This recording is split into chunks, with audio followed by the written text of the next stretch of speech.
Reacting to Thursday night football and the Friday primetime opening game in Brazil and drafting our final two main event teams of the year. That's right. We are still drafting here on Saturday morning, and we are drafting two teams in the main event at the same time. One from the 106, one from the 108. Both of those drafts underway right now.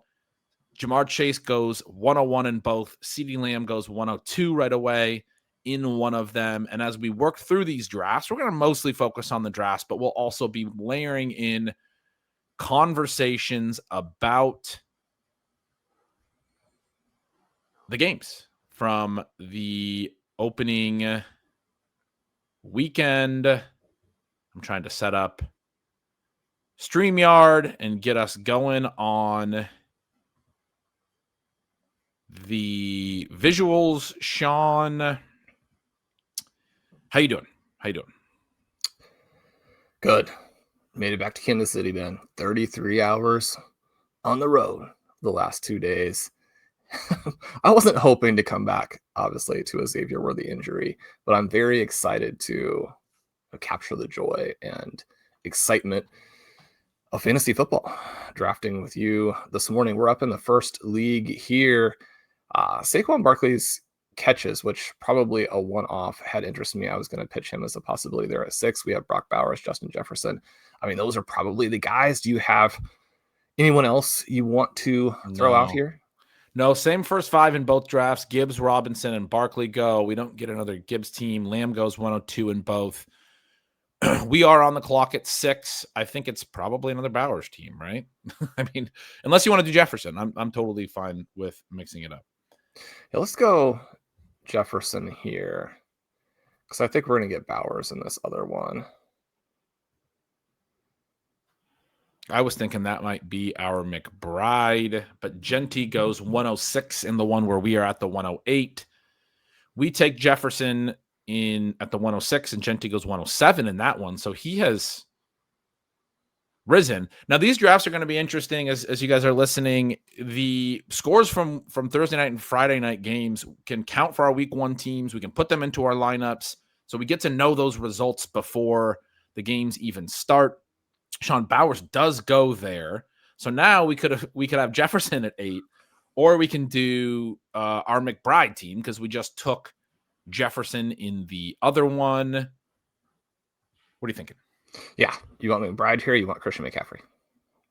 I think McBride. McCaffrey I've seen fall into the late second at this point. There's a possibility we're looking at McCaffrey well into the second.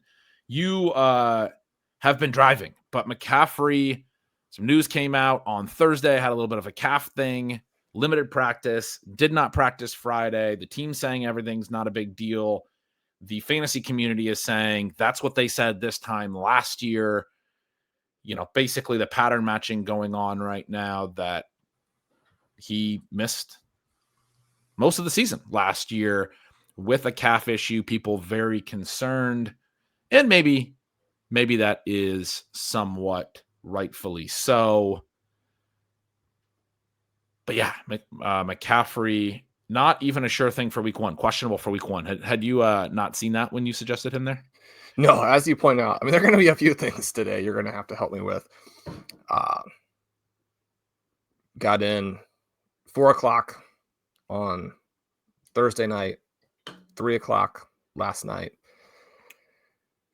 Then electric cars are absolutely fantastic, and there are lots of electric cars you can take on long trips. This was purely a trip to get a car from Tucson to back to Kansas City that is not optimized for long trips. So it's 33 hours of driving, almost every minute of which you're trying to not run out of charge.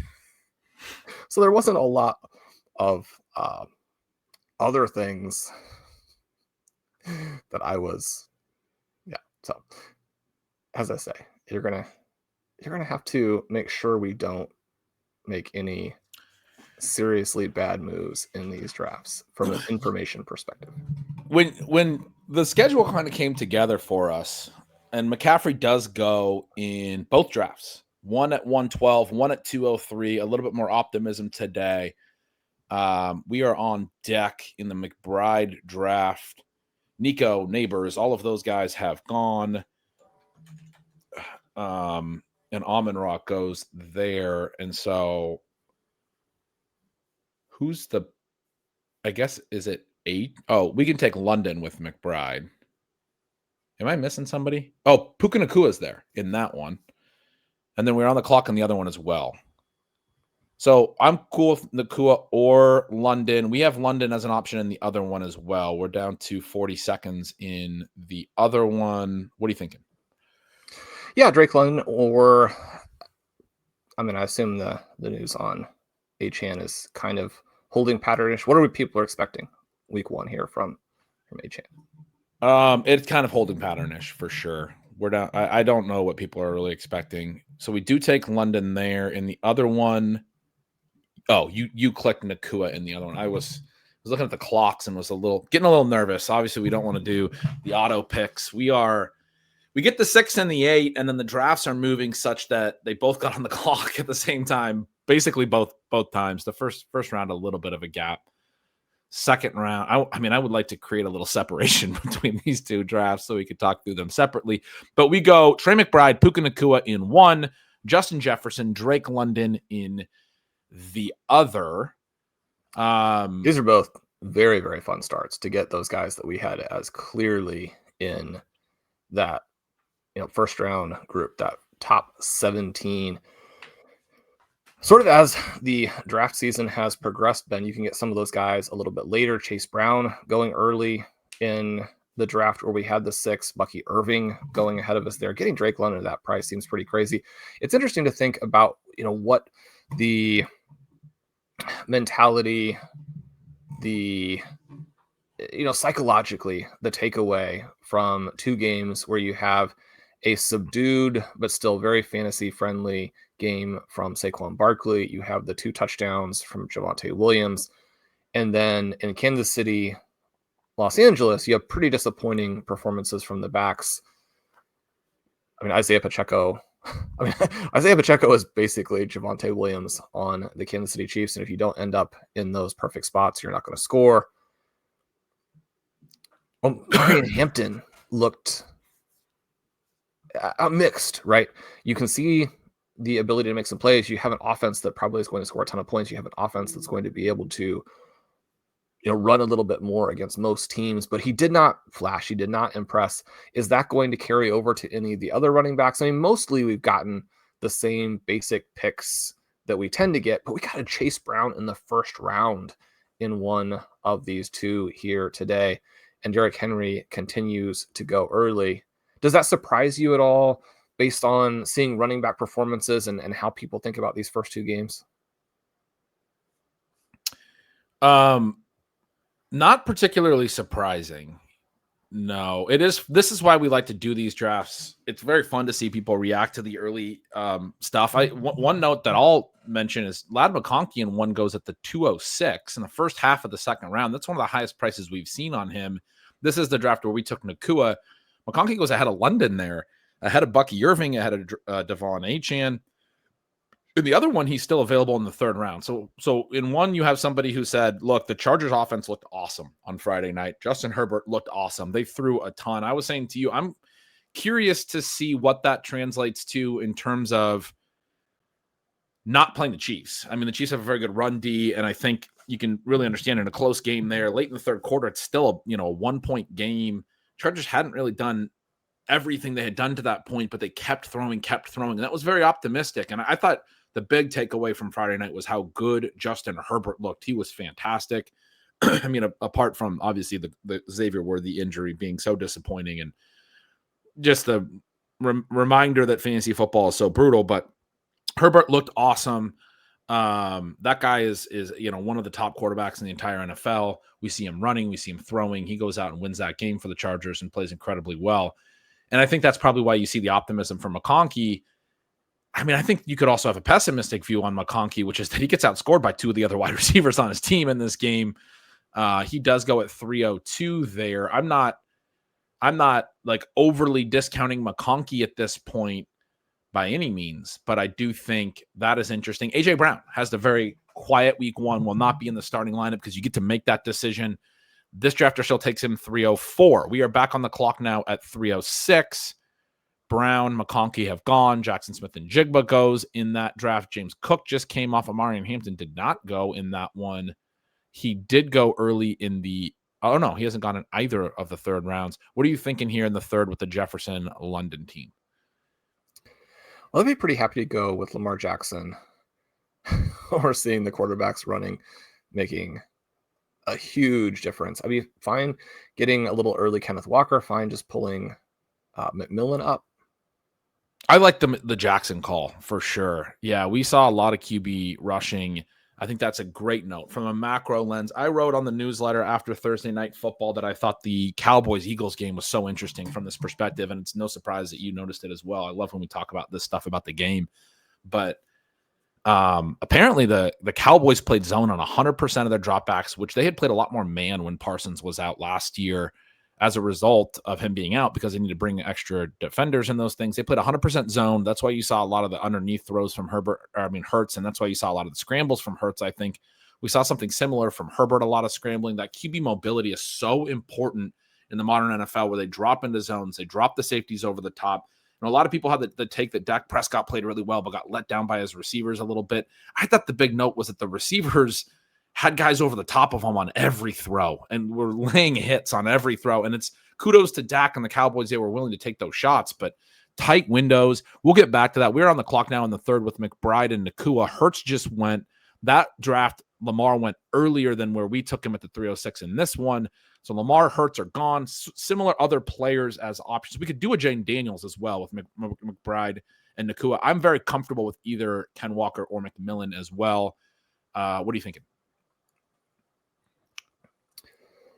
Should we just get Daniels here to mix it up a bit? And yeah, we haven't got enough Daniels. We have several Lamar Jackson teams. Daniels is a guy that when I was looking through the teams, we were both really high on and just didn't get a lot of exposure to. So it's fun to get a Lamar and a Daniels here with some of the guys who played on Thursday and Friday getting pushed up sort of just because they played, even though the results weren't necessarily massive. There's the possibility of, some pretty cool things value-wise potentially. Now, the one guy we did pass on there, I didn't really realize, was A.J. Brown did slide there, but you're not able to use him in week one, and it wasn't a very promising week one at all for the Eagles offense. One of the notes on that, Dak throws into those zones a lot, I mentioned. Hurts didn't push it into the zones. It's surprising to me that Saquon got bottled up a little bit in a game where they also didn't get A.J. Brown or Devonta Smith free downfield. I mean, I think that was a little bit alarming for the Eagles offense. I think in the games where Saquon was a little more bottled up last year, you would see A.J. Brown and Devonta Smith really hit. Both of them had career highs in yards per out run last year, very strong efficiency, in part because the rushing game was opening up some of those throwing opportunities. Somehow the Cowboys were able to, with their zones, keep guys over the top of the Eagles and not allow the downfield passing, but then also bottle up Barkley, who has a 3.3 yards per carry in this game. One single game yards per carry, not a huge stat, other than just noting that in 20 games last year, including the postseason, he was under that just twice. And he was under 4.3 yards per carry, a full yard better, just 3 times. Just 15% of the 20 games. One of those 2 very low yards per carries was in the Super Bowl, where the Chiefs were able to kind of bottle him up, but it didn't really matter, obviously. Only once in the whole regular season last year did Saquon have a rushing game anywhere close, really. I mean, twice anywhere close to what he did in this one. So somewhat surprising to me that they weren't able to get him going more. We do see McMillan and Walker go to the same drafter out of the 10 after we take Daniels there. That's a neighbor's Nico McMillan Walker start that certainly we like around here, a fun team. Hampton finally goes at 404. He would have been an interesting pick for us there as well. And so it kind of puts us in a really tough spot now. Yeah, I mean, frankly, my next highest ranked player is RJ Harvey, who I have on basically every team. And I mean, Friday demonstrates pretty clearly why you might not love that unless the player is the big league winner. Do you have anybody here? Even here, I don't really care for AJ Brown, Kamara, Marvin Harrison. I mean, Breece Hall. There's not a pick that I would make over AJ Brown. It's such a value thing, and you can create a unique combination. There will be some late teams, but there won't be a lot of Trey McBride, Nacua, Daniels, AJ Brown combos if he does have a big sprint. But I mean, Do we you want can't play AJ him Brown week there? 1. I mean, do you have another pick? Who's the pick that would be worth passing that up? No, I don't have one. So I don't have one. Sadly takes AJ Brown. I've never seen a more disappointed selection. There's not another pick there, right? I mean, it kind of put us in a tough spot where Hampton, Walker, McMillan all go. Garrett Wilson had gone at the turn. In hindsight, I wish we didn't take Daniels there, I think, because I think that would have helped push down. Even if Daniels goes, it pushes down one of the other picks. I would have thought AJ Brown would have went, but this is what happens in these drafts. We can't play AJ Brown week 1, and then we're going to have to play him later, and Sean's not going to love that because Sean likes to play that team through Devonta Smith if we're going to play him at all. Maybe even leave it open for Dallas Goedert with all the catches he had. We are on the clock in the other one. Justin Jefferson, Drake London, Lamar Jackson. In that one, we have a similar issue, except AJ Brown's gone. Is that right? Are you seeing anyone in that queue? Well, this one has Tyreek Hill. So what's the outlook here for week 1 with him? Oh, I mean, I think it's the same thing. He's a crazy person, but there's a possibility he could go absolutely nuclear right away. So, yeah, I think Tyreek Hill's the right pick on this one. Okay. So one of the issues here, we take AJ Brown in the 4th, is the other player that's not in the discussion here in the 4th round is Xavier Worthy, who we see get injured right away on the first play. Travis Kelce kind of just allows himself to be pushed off his route by Derwin James. It's really his responsibility to make sure he's above the route of Xavier Worthy, who's running a drag route, 1 yard upfield, looking back at the quarterback. Travis Kelce kind of just nonchalantly gets pushed off his route and destroys his own teammate. Kind of wish he would have just retired, if you ask me, but never mind that. We have not gotten an update on Worthy's health as we are recording these. I just want to mention that it's 10:15 Pacific time. We're doing the early drafts here. Sean was talking about Ben, aren't the these the situations where in cultures that have honor? I mean, obviously, America has gone as far down the path through the direction as you can from that. But I mean, aren't there some processes in place after you do what Travis? Are you suggesting that Travis Kelce should commit seppuku after what he did? I'm not in strong disagreement there. No, I mean, we kid, but it really is really obviously tough for the second straight year for the Chiefs to lose a key player to a self-inflicted wound. What you mentioned to me before the show, I guess we haven't talked about it yet, that the Chiefs looked so bad. I mean, I told you I had a slightly different. I mean, I know we both had really high hopes. I had a slightly different takeaway that I thought, and we agreed. And when I mentioned this to you, that Mahomes looked really good. He played a really great game. You said it's probably the best game he's played in a while. That he played so well just so that they didn't get blown out. And I think that's the right way of putting it. If he plays a little bit worse, they probably lose pretty bad in this game. He plays really well. I thought probably the Chiefs were going to look. I mean, like my takeaway is that they're going to look okay if they have their guys, but they may be without both Worthy and Rice for a long time. And I said to you, that's going to make it look a lot like last year. You said, or worse, right? Well, a lot worse, because last year they had Xavier Worthy. And I mean, we were hoping to have Jalen Royals. I mean, this is darkest timeline, but dark. Right. I mean, sometimes darkest timeline is kind of funny, or you're like, I mean, it's darkest timeline, but we're in a it depends on if you are in a tragedy, a comedy, theater of the absurd, what have you. I mean, this is not a comedy that the Chiefs are currently in. It was somewhat amusing to see. I mean, not amusing isn't the right word, but I mean, I was glad that Drew Tranquil lit up Chris Jones for like being so lazy and blowing the game for him at the end. You watched the game yesterday and you're like, I wonder if the New England Patriots and the Denver Broncos are going to have some options in the running game that would make their team a little more one-dimensional. I mean, Patrick Mahomes was making like blind throws as he was hit, falling, completely laying sideways. It was one of the greatest performances ever. And again, just to keep from getting blown out. He looked great. And like Rich Eisen kept talking about all the hits he was taking. I love that on some of those runs. He's laying hits on some of the DBs. He was like, look, man, I'm here to play. Justin Herbert obviously came to play. It was a really fun game, very competitive. It's going to be with those guys. And, Herbert also played incredibly well. Really, my perspective on, the wide receiver performances was he really carried those guys. I mean, Quentin Johnston, I've talked about how he plays like a smaller receiver than he is. Didn't win a very slightly contested catch in the end zone. The ball got knocked away. He did score 2 touchdowns. The first one, his defender fell down in man coverage. The second one, they went to man coverage again and brought a blitz, and Najee Harris absolutely horse-collared the blitzer and somehow didn't get called for holding in pass protection, which gave Herbert a little bit of time to shuffle his feet and throw downfield. And yeah, I mean, if you're going with a all-out blitz and one-on-one on the back end, someone's going to win. Quentin Johnston did win. He gets two touchdowns in this game, 33-yard catch and run early in the game, winds up with a really strong overall line. The 33-yard catch and run, total designed route for him, leak route, used his athleticism, pretty bad tackling by the Chiefs down the field. No one really even, he just ran through some traffic and no one even really got a hand on him. Quentin Johnston, good game. And certainly part of me was like, man, I wish I would have given it a little bit more consideration at his size and speed. But to me, it was more like he got brought along a little bit in this game. Keenan Allen, we talked about on the last show. Sean has a really strong game here. Certainly didn't mean to give the impression that he wasn't going to score any points.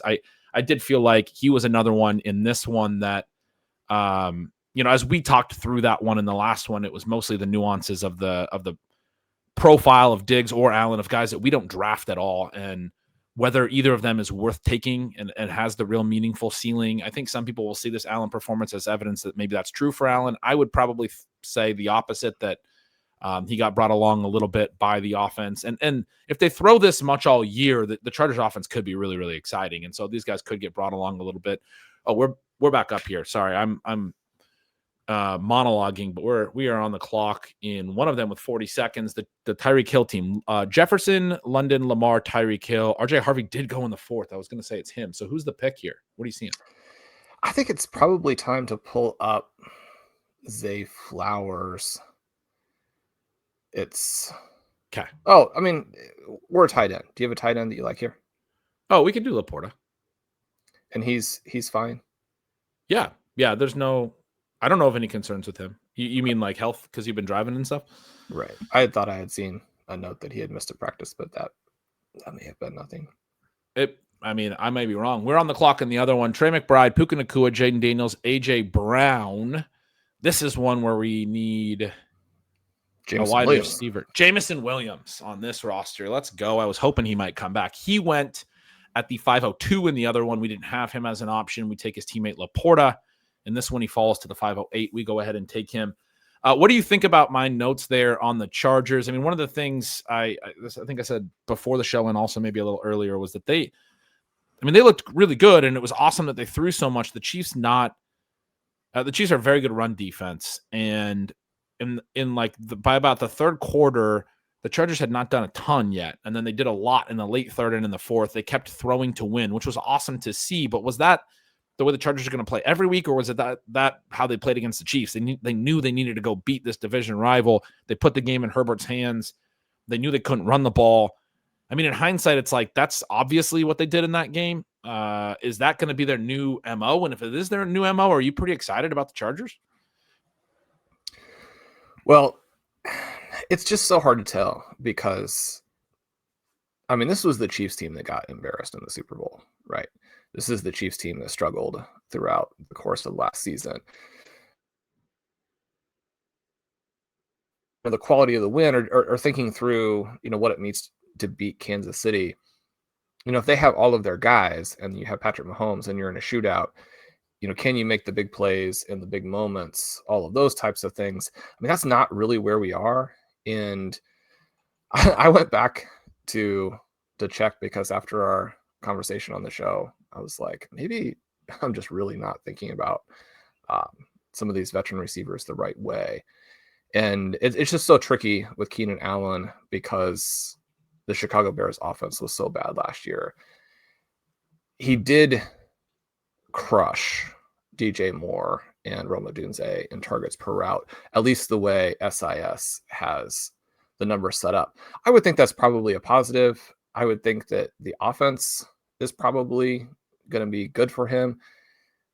But I mean, all of these guys were wide open by the third and fourth quarters. So when you have Quentin Johnson, who we know isn't good doing these things, when Ladd McConkey doesn't have a big game necessarily, but has, a handful of passes where there's no one within 15 yards of him, when Keenan Allen's not under any duress, but also when Trey Harris is coming and maybe Keandre Lambert-Smith. I mean, one of the things with these early games, and I think maybe especially if you're playing in a different country on a Friday, I mean, getting the rookies ready to go, I don't know. We're going to see a lot more of a young player influence, both across the board in week one, but then certainly on some specific teams than what we got from these first couple of games. But also we're going to see their rookies do more than we saw in week one.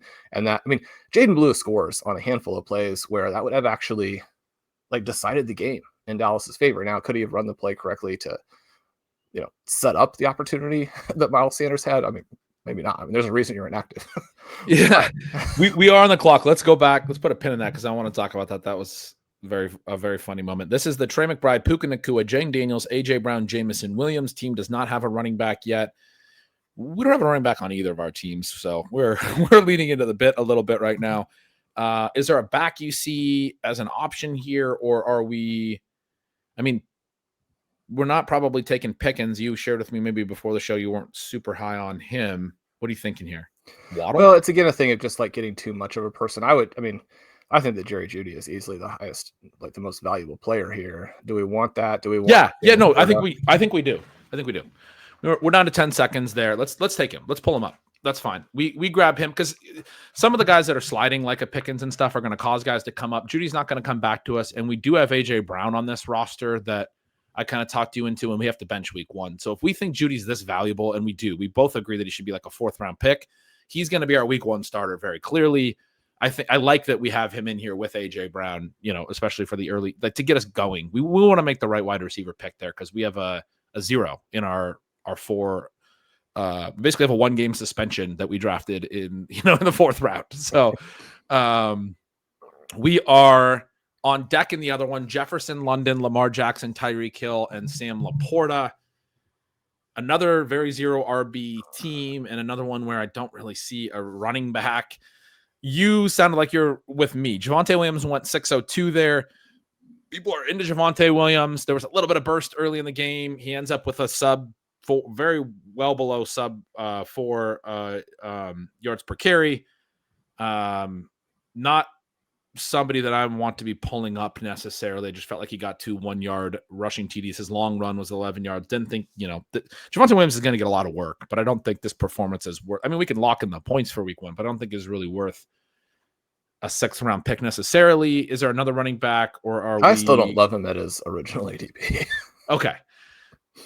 We have 35 seconds. What are you thinking here? I mean, Jerry give me somebody we can take instead of Judy. I mean, I kind of still want to just take Judy, but I don't want to. If you've got anybody that you like else, this would be a good spot. No, Waddle went in that other one. Pearsall went. I'm trying to look and see if there's anybody that we don't really have exposure to that hasn't gone. Ibuka's gone. You can take like a Golden, but I mean, I think we just take Judy again, probably. Yeah. I think at a certain point at this, at these prices and this stakes of a league, I think you just have to have a damn the torpedoes approach.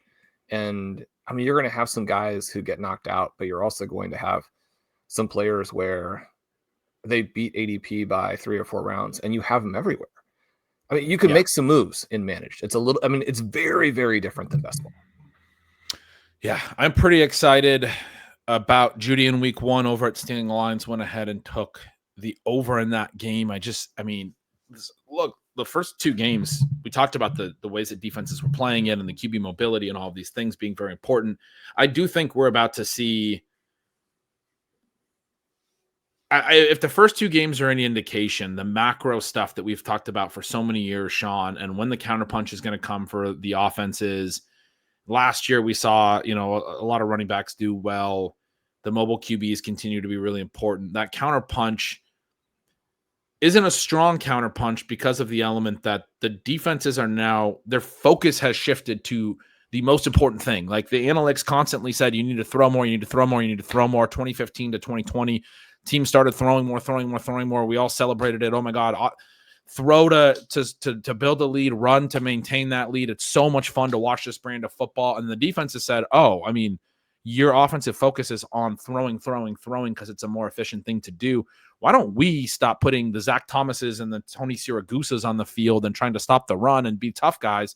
And we'll make our focus stopping the pass, and then deal with the run. And that's been such a successful thing for defenses that it's iterating now. One of the things we've talked about over the last couple of years is what if the defenses just keep getting better? Last year, we saw a rebound in scoring. It wasn't necessarily a rebound in yards per play or a lot of the success rate stuff. One of the biggest elements of the rebound last year was percent of drives that led to points, actual scoring percent per drive, which was, I think, a little bit of a success rate thing where these offenses were understanding how to matriculate the ball down the field.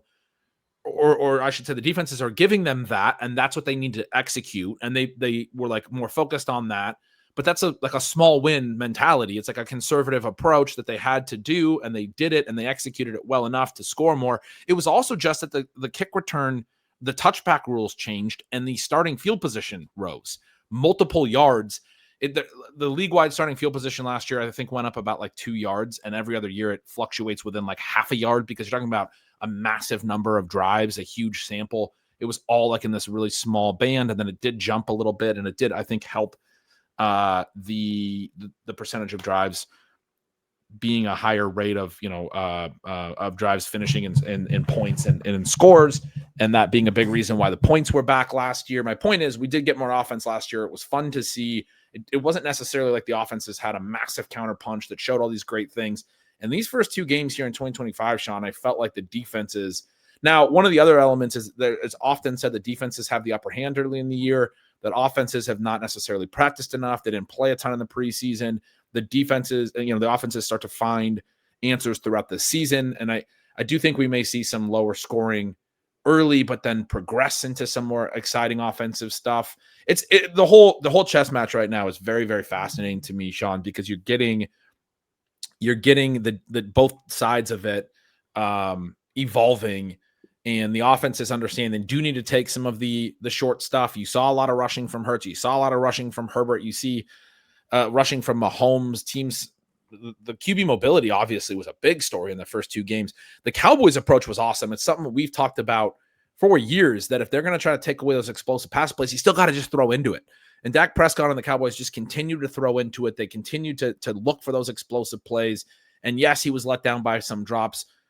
I also think, man, it's a tough way to live because you're getting guys blown up, like the Ferguson drop in the end zone people pointed at. There was also an unnecessary roughness on that play. Reed Blankenship is bearing down on him and crushes him.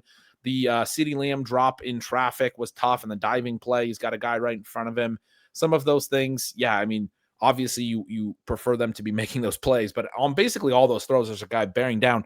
The Ferguson drop came right behind a play 2 plays later where Dak threw a ball up into to Brevin Spanford, a different tight end on the seam, into a huge hit where he got absolutely rocked in his back. I mean, those guys are gonna wind up getting hurt on some of those types of plays. Dak also missed Ferguson a couple plays in between those two on that same drive on a seam where there was no safety, and he did have the throw and he underthrew it a little bit, and then he goes back to Ferguson on a seam again. The safety's there, hits it to him. I loved the Cowboys continuing to make those throws and go at that defense and try to get the explosives and big game hunt and all of those things. And Dak made some fantastic throws. My point is just that you do have to give a lot of credit to the Eagles' defensive game plan, that they always had a guy there, that there was a lot that they were making it difficult to execute on that end as well. And it was just a very competitive game, a competitive look at what you're going to see as the future of the NFL in a lot of ways. I mean, conversely, on the other side, they maybe should have. Yeah. On the other side, I was just going to say Hurts didn't make those throws. He didn't throw the ball downfield at all. He completed 1 pass of more than 10 yards all game. It was 1 deep shot to Jahan Dotson, but I mean, he just took the runs and the short passes to Dallas Goedert. He threw 23 passes, 7 to Goddard, 5 to Barkley. I mean, 12 of them went to the tight end and the running back underneath. Just nothing down the field really at all for that whole team. So 2 different approaches there, and that whole chess match, very, very fascinating. Yeah, the arm talent from Prescott was really fun to watch. I came away from it pretty disappointed in George Pickens, and yet it's easy to see how he could be one of these guys where, yeah, just like our selection with AJ Brown, one of the things, I mean, Devontae Smith is going to come back to us on that team. We could draft both guys. We are up on the other team. Smith went, Javonte Williams went. This is the team, Jefferson, London, Lamar Jackson, Hill, Laporta, Judy. We are on deck in the other one. 30 seconds on this one. What are you thinking? Like Zach Charbonnet? Yeah, I think Charbonnet looks like the pick here. We don't have a running back. We don't have any clear wide receiver fallers. Charbonnet would be my preference. Yep. That's mine too. I don't see anything else. All right, we take Charbonnet. Devonta Smith is falling in the other one. So in this one, Devonta Smith went at the 6'10", and this the one where we just took Charbonnet. And the other one where we did take AJ Brown 405, Devonta Smith is sitting there at 708. We have and man, the Jalen Hurts drafter just passed on him for Jalen Warren. He's like, my whole thesis about Jalen Hurts is just not throwing it. Not throwing the ball and running and scoring touchdowns. Zach Charbonnet is also in that one, and we didn't get a ton of him. We didn't wind up with a ton of Walker, and we do think those running backs are going to be pretty valuable. I don't mind taking Charbonnet unless you really want to get Devonta Smith here. Well, I was kind of thinking Chris Olave. Have you soured on him to the point where this wouldn't be a good price? We do have a couple of so I'm going to go ahead and click that one. Yeah. Yep. That's the team with AJ Brown. So that's a good point. He's still a guy, helps us in week 1. We got the 1-game suspension. Yeah. So we have AJ Brown, which is a little bit tricky. We have 2 receivers on a week 8 bye, 2 receivers on a week 9 bye. On a team that is going to need to win with the receivers, we're going to need to, continue to have more firepower there since we've already drafted, again, sort of a double bye player in AJ Brown, and week 8 and week 9, we're going to need to win those. So I think, good note. I think Olave is fun there, and one of the things with what we saw from the Cowboys, the Saints don't have any QB talent, but I do continue to go back to this idea where I think they're going to run a huge number of passing plays. The Saints. Yeah. Kellen Moore is going to play with tempo, and I do agree with that. That's the thing that has kept me pretty optimistic about Olave throughout. I think both Olave and Judy, we've talked about them somewhat similarly. I think those offenses are both going to run a lot of plays. I do think Judy's situation is like strong now because you have Joe Flacco as well, who's at least going to be able to distribute the ball. And I think the pass volume could get really, really high because he can complete passes and keep them in check. Last he played with the Browns, I was just looking at this recently. I can't remember the numbers, but he had several games of over 40 passing attempts. Like the Saints probably aren't going to have a lot of 40 pass attempt games just because they're not going to be efficient enough to sustain drives, but they are going to play fast and they're going to have plenty of dropbacks, probably some 35 pass attempt games for sure. And maybe some that hit 40, just not quite as much as Flacco. I mean, Flacco's that, they're going to have some mobility at QB as well because those guys are young. Flacco just stands there and throws the ball and throws the ball and throws the ball. So there's the potential for Judy to have these 16, 17 target games right away. Olave probably not going to have that kind of stuff, but very similar players in that regard. Good to get them both there. Hollywood Brown goes at 804. Keenan Allen went at 801. And the other one, Keenan Allen, went at 709. Ahead of Stephon Diggs. Stephon Diggs actually went 704 in that one. But looks like you've won this quote-unquote debate. Trey McBride, Puka Nacua, Jaden Daniels, AJ Brown, Jamison Williams, Jerry Jeudy, Chris Olave. We are on the clock. Sharps did go at 803, almost fell all the way back around to us at 805. There's a lot of other running backs we could do. I mean, this could be like the Jordan Mason pick or the J.K. Dobbins pick. Is there somebody? I mean, there's Aaron Jones. I kind of want to just pitch pure 0 RB to you in this one and go with Jordan Addison so we can win those weeks 8 and 9 that we were talking about. Yeah. I mean, there's only been 4 running backs in the last 3 rounds. So We do take Addison. The room was kind of giving us a running back there, I think. I mean, I always love going pure zero RB, and getting Addison on this team is super fun. And you're basically counting AJ Brown as a complete hole in the roster, which I don't necessarily blame you for. So you're like, you know what? I think we still need receivers because our 4th round pick isn't going to ever play for us. I'm going to make sure he's on the bench every single week. You maybe take AJ Brown. He's got a piano on his back, famously. Like, I'm just not that into this pick. Jordan Addison did go 712 on the other one, 805 here. I mean, like, Xavier Worthy's still on the board in both. You have guys that are actually sliding in a way that in some of these spots, other players are moving up. And so Addison at 805 is a perfectly fine value. He went 712 in the other, as I noted. Pickens has gone in both. We have seen some other guys go, but not a ton of player movement from the week 1 games, honestly, in these drafts, Sean. Yeah, you're just hoping to benefit from the combinations you get as guys get pushed down by the big risers. I'm certainly not saying taking the risers is a poor tactical move.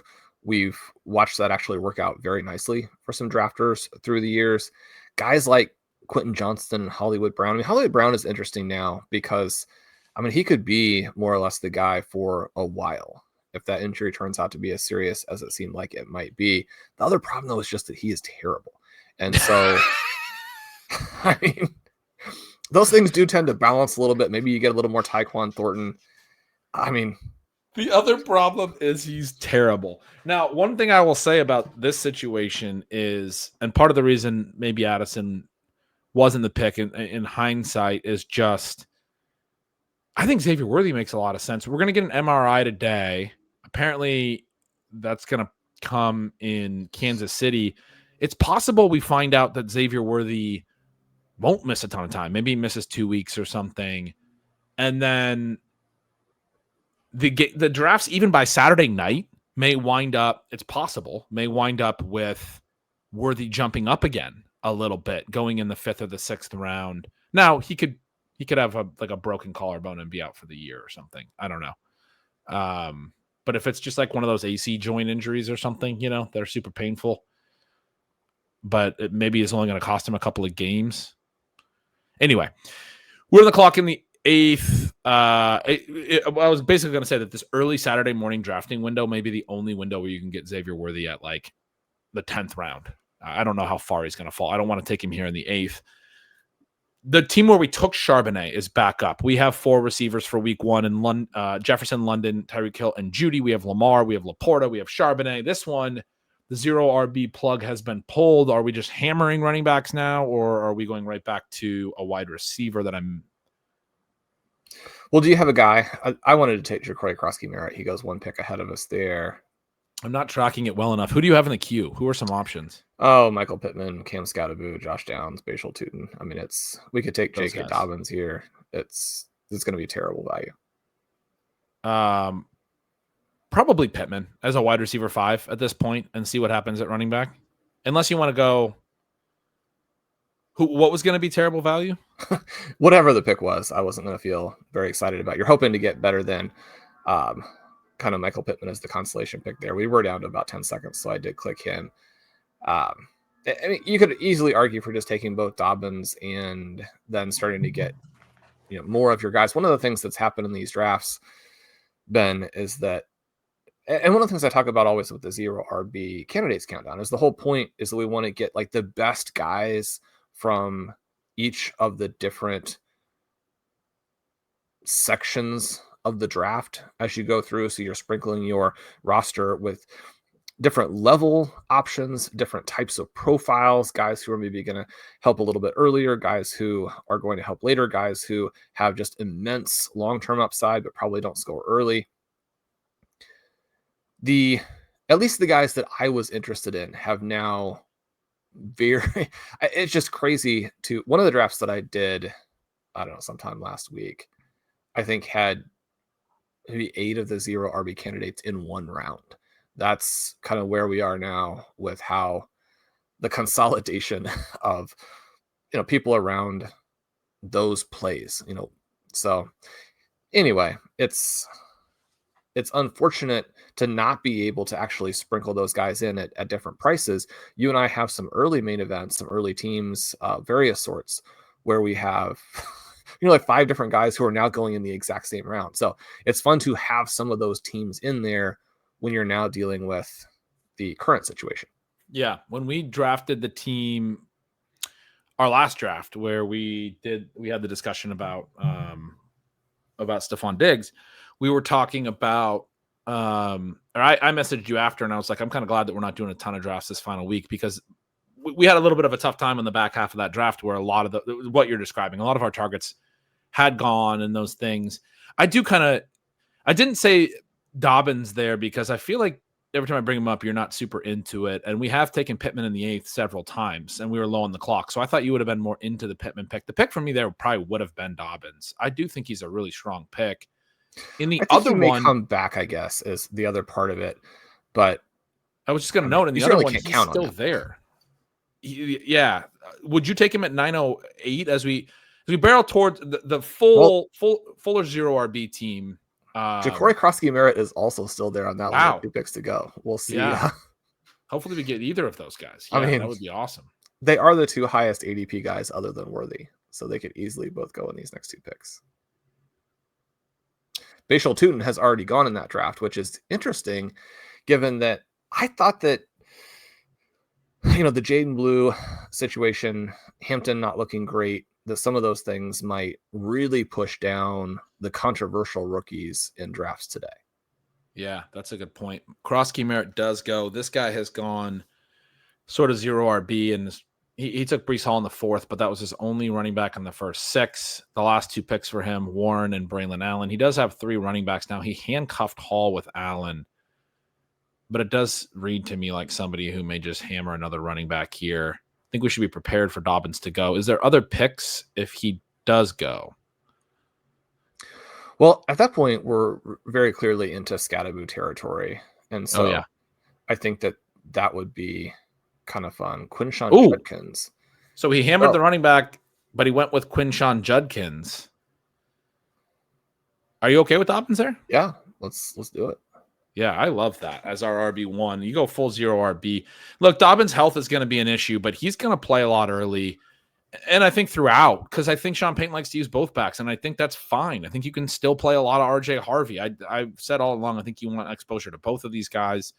Yeah, man, I think Dobbins is going to play like he's probably not the thing about Harvey is he can score so well that he can be a 2nd-round pick next year. He can be a quarter 1 producer, as I've been talking about the 4-quarter strategy. Dobbins is more like a guy you take in quarter 3 here that performs like a quarter 2 guy, like a 5th-round pick or something. Harvey's a guy as a 5th-round pick who can perform like a 2nd-round pick. But I mean, when you go zero RB to take a guy in the late 9th round that performs like a 5th-round pick, I mean, would it be at all hard to imagine Dobbins just straight up outscoring Chuba Hubbard or outscoring, DeAndre Swift? I don't think so. Not for me. So. And I mean, RJ Harvey is my highest exposure, so this would be devastating. But if Harvey goes out, you're going to score like a top 10 player. There are so many ways to win with a J.K. Dobbins if the offense functions as well as we expect. Even if it doesn't, there are a lot of ways for him to win. Yeah, I love that. I wasn't even thinking about the contingency upside. I was just talking about purely the standalone stuff, which I do think is very strong. But yeah, obviously contingent upside for him as well. No different really than some of the younger players. Although I guess some of the younger players in this range, Ja'Cory Krosky-Merritt, Tutin, Judkins, they get there without injury. Dobbins isn't going to get there without injury.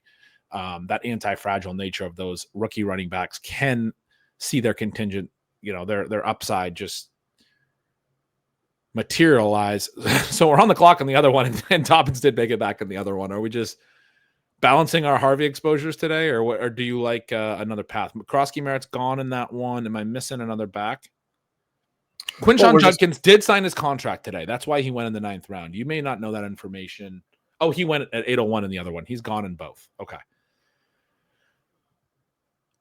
No, I mean, I think so. Let's go Dobbins here and jump back to the other one, or Scatterboo is still available. Yes, let's punch him in there. So Dobbins Scatterboo is a really fun one too. You were talking about different types of profiles. Dobbins feels like a high floor easy week 1 start type. Scadaboo maybe a little trickier week 1 start. We may still start him week 1. I do think he'll probably play some higher ceiling, right, towards the end of the year if he takes over the whole backfield. Maybe not necessarily pure higher ceiling because of some of this contingency stuff we're just talking about with Dobbins, where he could be a top 10 guy in that offense. Maybe tougher for Scadaboo in the Giants offense. But as we've talked about with Scadaboo, the high value touch stuff could be so massive. Seems like there's a lot of scenarios where he winds up as a top 20 back, maybe not necessarily a top 10 back. We get him at RB41. I love pairing him with Dobbins. That's a really fun 1-2 punch. Yeah, just continue to think about all of those high value touches. You can get too confident in how you think this offense is going to work kind of either direction. But as soon as he was back in practice, you started to get, that buzz out of Giants practice again, that he was going to be the guy, that he was going to be the person who, changed their offense, rescued their offense, the guy who can make it work with Malik Neighbors.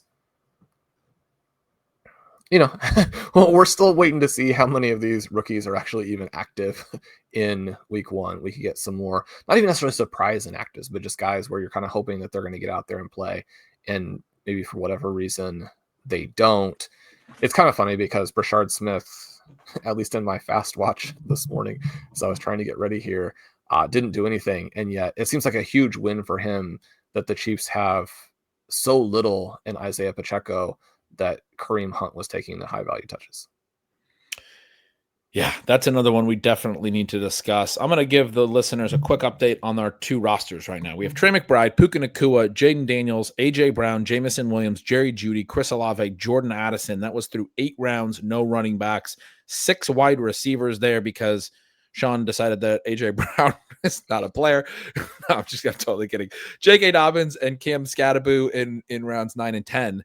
As we do start to build out a running back room that I'm very pleased with as our RB1 and RB2. The 6 receivers, more to the point, obviously AJ Brown can add value to this team, is very exciting. A lot of depth, a lot of firepower. He talks about how we have to win with those players. And we have Daniels and McBride. A Daniels McBride team with those 6 receivers seems so fun. And if AJ Brown does get, does have some big performances, does have a big sprint, if we're in there, we're going to have one of the only combinations of, McBride, Puka, Jaden Daniels, and A.J. Brown in the whole contest. So that team's super fun.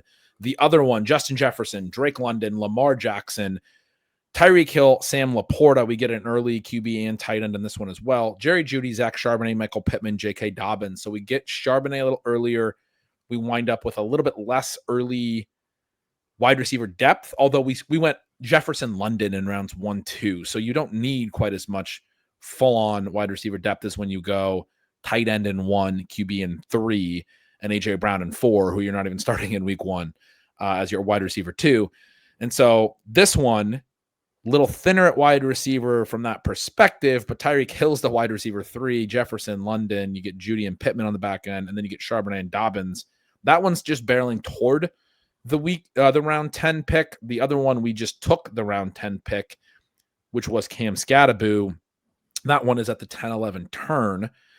And so we're a couple picks away. Are you seeing anything of note here at 10:07, or what are you seeing? This is the team with Charbonnet and Dobbins and the 5 receivers through 9.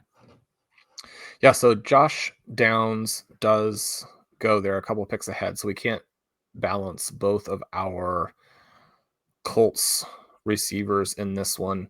At the turn, there was an Allen Scadaboo 1-2 punch that probably is pretty fun for that drafter. Then Bashal Tutin goes with the next pick. That is unfortunate for us. Trey Benson seems like a pretty strong selection for this roster, even though he's another guy. Well, that's the opposite team. Trey Benson, I think a pretty strong pick. Ollie Gordon does go ahead of him, sort of setting us up for that. Xavier Worthy went 11-01 in the other draft. This might be a spot in this draft where we could go ahead and throw Worthy onto it if we didn't like our running back options. I still think Dylan Sampson is a nice pick in this range. Yeah, I was gonna say all that we got on Judkins was that the contract is signed. We didn't get any information. All the reports still said that he or he's flying to Cleveland and he's going to sign. They've agreed, whatever.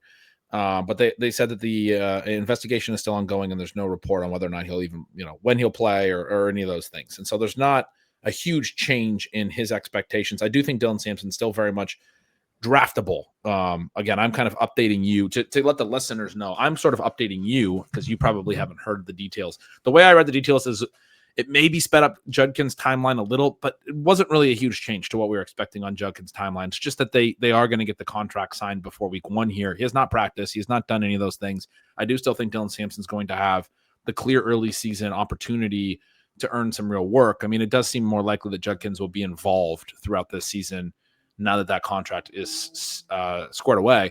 We are down to 20 seconds. I do think Sampson's a great pick there, and I do think Worthy's a great pick. I think it's one of those two. So not Benson. I thought you said Benson was the other one. No, Benson would be here. We can do Benson. Let's do it. So we take Trey Benson. I think that's fine. I missed that Benson actually went at 10:01 in the other one and is not on the board. I thought you were saying in the 11th at the other one, we are 3 picks away. You were eyeing Benson to add to the Dobbins Scattaboo team. In that one, Dylan Sampson is sliding. I do like that we passed on Sampson and Worthy now because I'm seeing here Sampson's available. You mentioned Worthy goes 11:01 in the other. He may slide further in this one. We may be able to get him in the 11th. Should be trying to get really good prices. Obviously, Sampson, because of the Judkins news, may just fall even if it's not really fair in that respect. What are you seeing? We're 1 pick away on the more heavy 0 RB team that has both Dobbins and Scattaboo, the 6 early wide receivers, McBride, Daniels. This is the one that I really, really like. Are you feeling like that's a Dylan Sampson pick, or are you seeing something else? Yeah, I'm holding my breath here. We got 25 seconds. If we can get Sampson onto this team to start in week 1 with J.K. Dobbins and all of those receivers, because even with drafting 2 guys who are not going to be in the mix, the 4 receiver start on that is Puka, Jameson, Jerry Jeudy, and Chris Olave. He does get back to us here, Ben. Yes, pull the trigger. So we take Dylan Sampson there. Worthy does go 10:10 in the other one. So he went 10:10 and 11:01. There's uncertainty about his injury right now. That's where people are pricing it out with the uncertainty. I'm not super bummed about missing him. I had just said that this early Saturday window may be the only window where you get him this late. This isn't that late. I do think it seems likely with the way that he was ruled out right away that he's going to, probably miss at least a little bit of time or be at risk of re-injury or some of those things. And so in all likelihood, even if he is rising back up in the late Saturday games or drafts, because we get positive news throughout the day today, he's still like a 7th round pick. I doubt we're going to get such positive news that he gets back to like the 4th or the 5th round today, especially because you didn't get any points out of him in week 1. We saw how like AJ Brown slid. So 7th or 8th round is maybe the highest he could be later. This is going to be the only window all day today on Saturday where you could get Worthy later like this. And so in some respects, adding him as like the wide receiver 6 on that team would have been somewhat interesting if it does turn out to be not very serious. But he goes in both of them. It's not the end of the world by any means at these prices. Sean, as we're waiting a little bit, we do have a little bit of a break here. A small one. I want to circle back to 2 rookie running backs. You mentioned the Jaden Blue thing a while ago. I wrote up that game, and I was cracking up at the Miles Sanders long run. I called it one of the more disrespectful things I've seen in a football game in a very long time, that the linebacker, I think it was Zach Bond, who runs like a 4.65. He's not like the world's most athletic linebacker even. Caught him so easily and was so unconcerned about him running away from him or breaking a tackle or anything that he was basically holding him up and trying to strip the ball like a big brother to a little brother in a backyard football game, and was like, I can take you down at any point, and let him get like 10 or 15 more yards. And people were saying that's terrible tackling. I mean, I think it was borderline the rudest thing I've ever seen. And I think Miles Sanders needs to hang it up because it was pretty rough that even when he was out in space like that, you had a linebacker just toying with him. And a linebacker, not a DB or anything like that. Well, 4 picks just went off really quick before I can get your thoughts on that. We are back up on the team that just took Dylan Sampson. It's spun around 8 picks total since we took that pick a moment ago. This is the 6 early receivers that you just referenced, the 4 that will be there in week 1. AJ Brown, Addison, the 2 that won't be there in week 1 in the lineup. Who's there for us on the way back? No one really. I mean, Najee Harris has slipped to here, and we know that he is playing some football. I mean, this is there a tight bleak. end? The tight end selections would be Zach Ertz, Chigakonkwo. Okonkwo maybe, but is there? I mean, I'd probably look at a running back. I mean, Chris Rodriguez, DJ Giddens. I think you can throw on like a Giddens if you like him. We already have Dobbins, Scattaboo, Sampson. This is pretty early for Giddens. I'm wondering. There's definitely want to go ahead and grab someone who we think there's definitely good. Guys in this draft room that I'm not looking at that I would be down with, but you are not down with. So I'm very curious. I'm gonna go look right now and tell the listeners who you were passing up there because it's gonna be very funny. What do you think about the Sanders? And you said like Jaden Blue could have ran away from that, and you thought it was very positive with both Javonte and Miles Sanders not looking great. That Jaden Blue obviously being deactivated, not great for his value right away, and he is still available. Well, he goes at 11:02 in this draft. Didn't really slide at all, and he went in 11:05 in the other.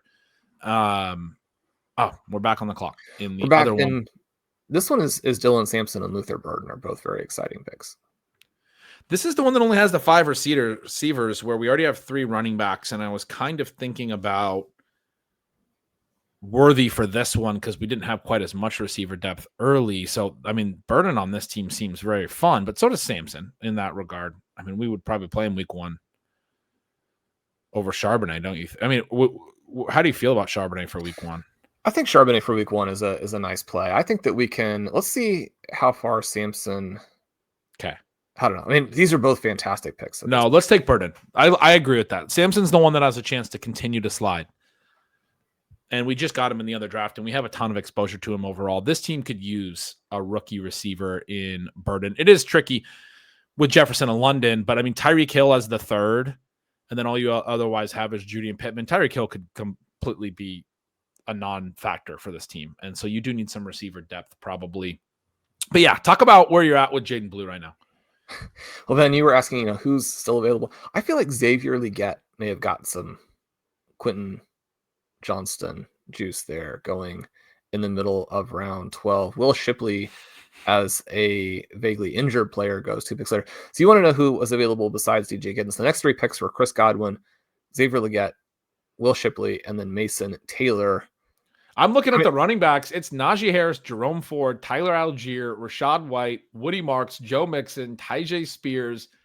I'm naming off way more names than you because I was saying you were probably skipping over some names, and Sean, you weren't. you were not. Well, I mean, if you're a Tyler Algier fan, then that would have been a pretty easy pick. But otherwise, yeah, it's bleak. At receiver, Godwin was, but we have so much depth, but was maybe the slider there. But yeah, no, I'm not.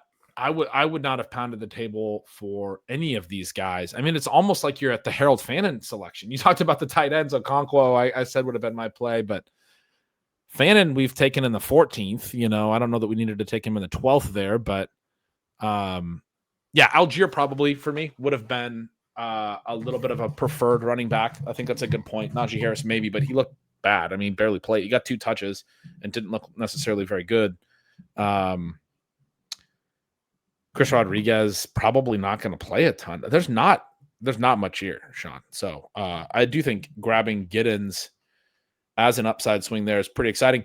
But did you have more thoughts on Jaden Blue or anything? Because I do want to talk about Brashard Smith as well. Yeah, no, just that some of the things that they're going to need to do, including throwing to the backs.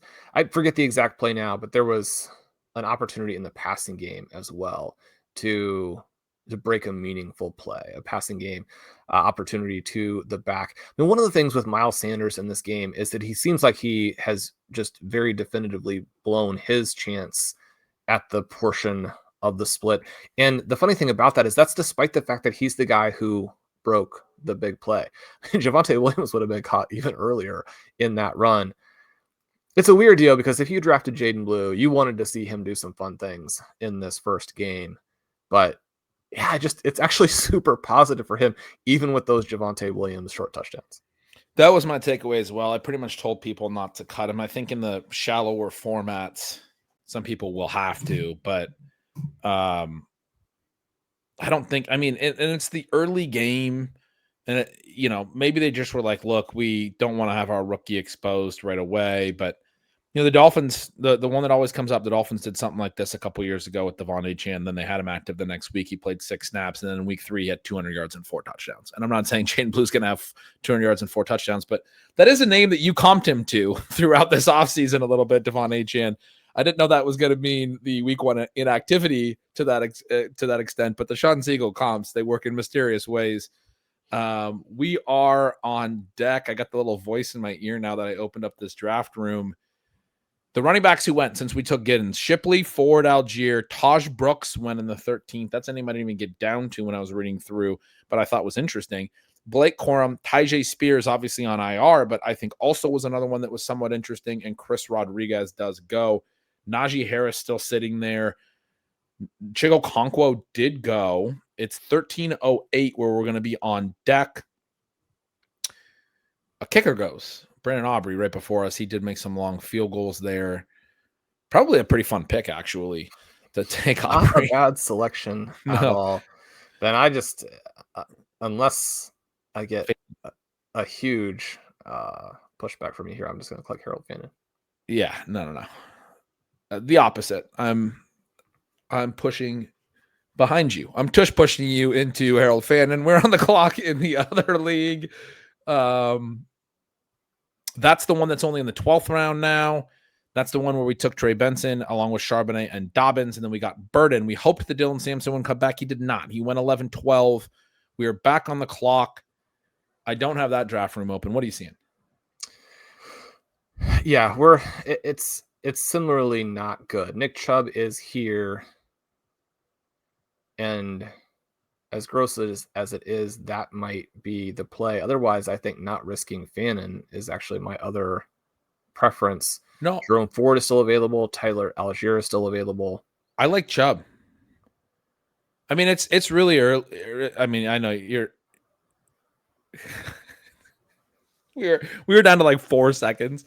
Did you have another pick? No, I got it in. It was showing 0 and I clicked him. So we have not autoed anyone in this draft, in these 2 drafts yet, Ben. Yeah, I thought you were letting it run all the way out. That little brief moment of dead air. I thought you were doing your we accidentally picked somebody else play.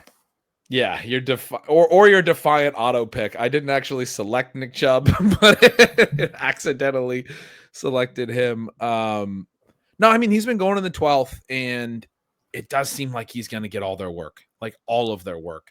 This is a team where we have Charbonnet, Dobbins, Benson. We don't have any real rookie upside. You mentioned it, that we got it on this draft. All these guys get pushed up, and they go in sort of the same areas now, and we didn't really get access to them. But I do think Chubb is a very playable guy in the early going. I thought he looked half decent in the last preseason game. I guess I'm maybe a little bit more optimistic about him than even like a Javonte Williams. We're back up on the Harold Fannin team. That turn always goes really quickly in that draft. It's been exciting to see that one moving. Know what they're doing. Yeah, we are in the 14th there. We're only in the 12th in the other one. Any options in the 14th? Well, this for me is Isaiah Likely, who I push on you from time to time, or Kyle Monangai. I'm okay with either pick. Monangai is kind of fun on a team that went so heavy 0 RB, and we already have Fannin. So we do take Monangai. You clicked it there. Likely would have been a fine pick on this one, but it's a Trey McBride team where we already took Fannin. And it was a team where we didn't take a running back until round 9. And so now we have Dobbins, Scattaboo, Dylan Sampson, DJ Giddens, Monangai. I do think Monangai was the right pick there, don't you? Yeah, this team is really coming together in a fun way. You look at the DJ Giddens one, that one looks weird. We're certainly hoping that Jonathan Taylor doesn't get hurt.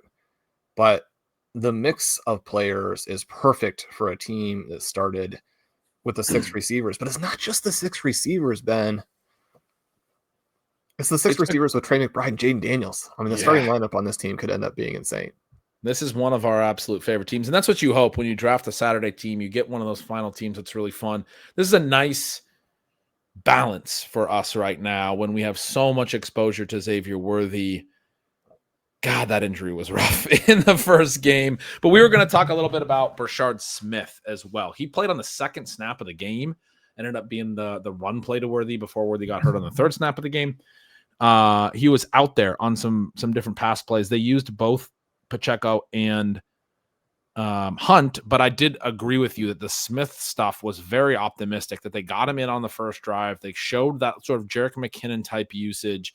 And then you get this element where they don't have any pass catchers now. If Xavier Worthy's hurt and no one to throw to, you might get things really, I don't know the word I'm trying to think of, but ramped up for Brashard Smith quicker than they want to, and maybe even Jalen Royals if he's able to get out there and get active next week. Those are two guys that you're really excited about, that you thought they had optimism about. We may see both of those guys. They lose in week 1. The Chiefs are going to start to be look a little bit desperate, I think, in some ways. We may see both of those guys as interesting options. Their plans are not going, things are not going toward their plans right now.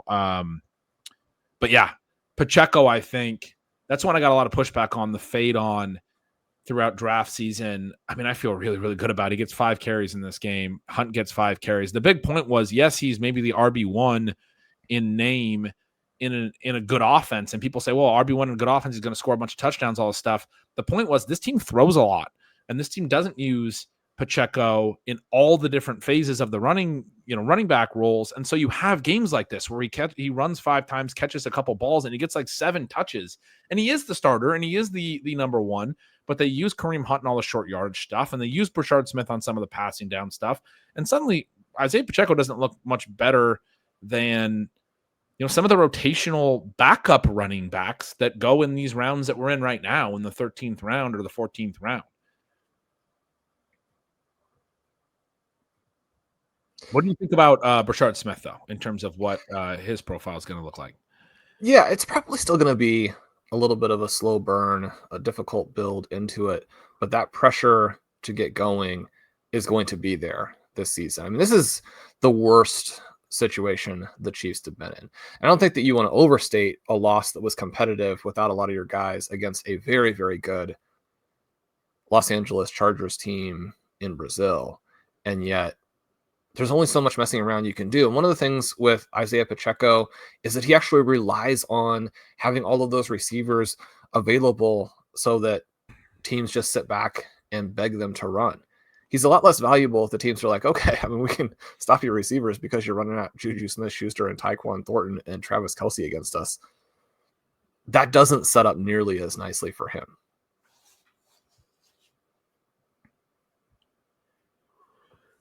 Isaiah likely screaming back toward us in round 15 in that draft. Brashard Smith, obviously, or not obviously, but is also there. We're about to the round 13 pick in the other draft, where Fannin is maybe the most interesting name.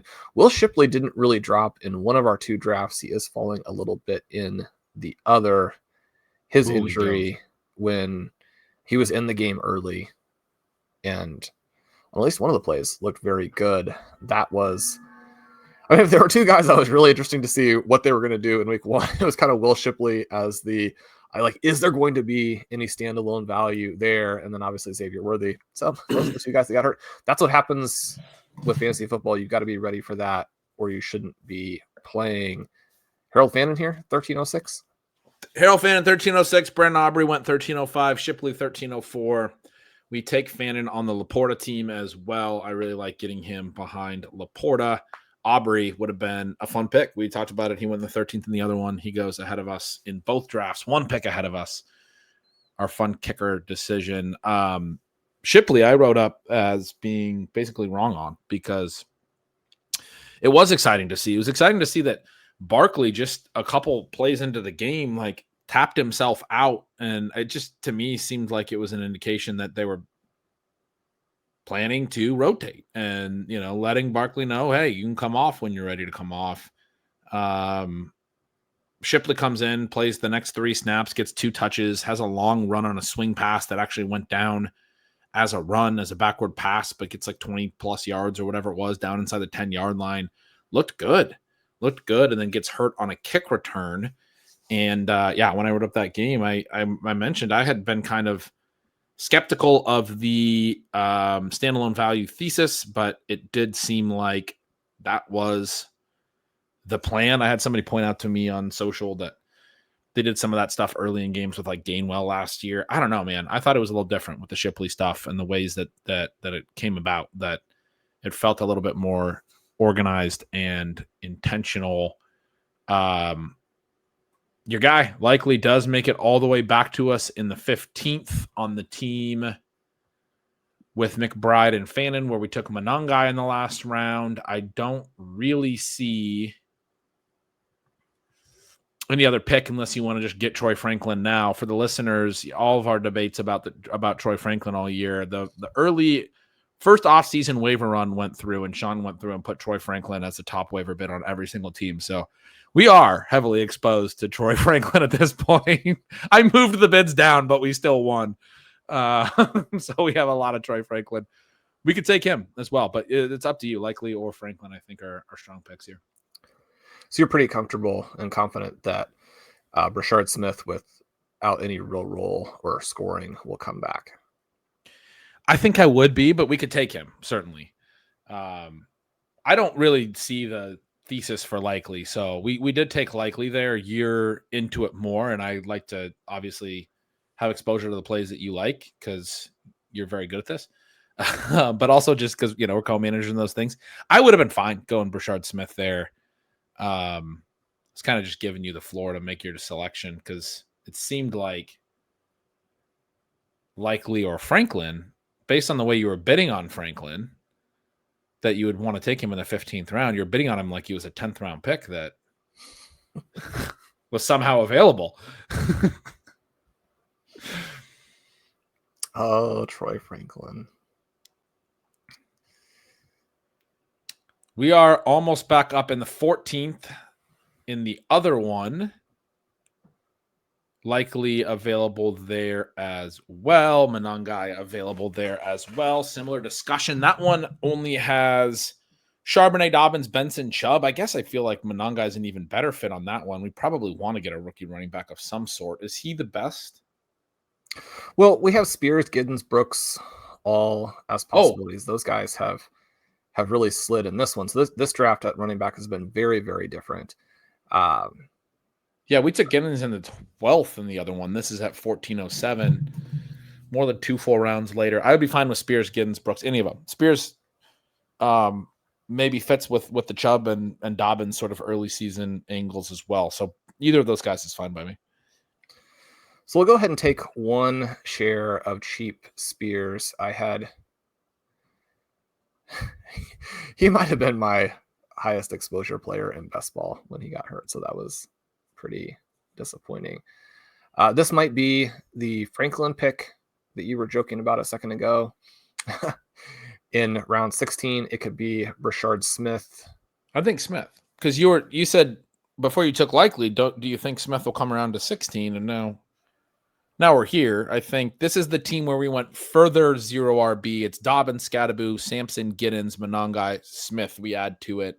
We just got done talking about how the opener was actually positive for Smith. This team does need rookies to hit. I mean, we've taken 5 of our 6 running backs are now rookies on this team behind J.K. Dobbins, who not the picture of health.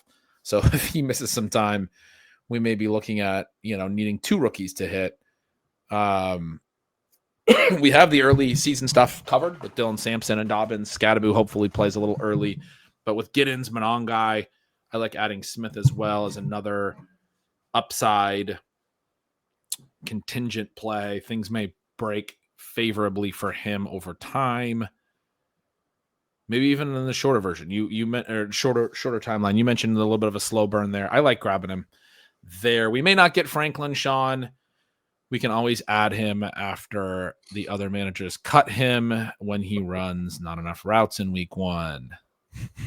You don't think he's going to be the Denver Broncos version of Quentin Johnston, but with some staying power?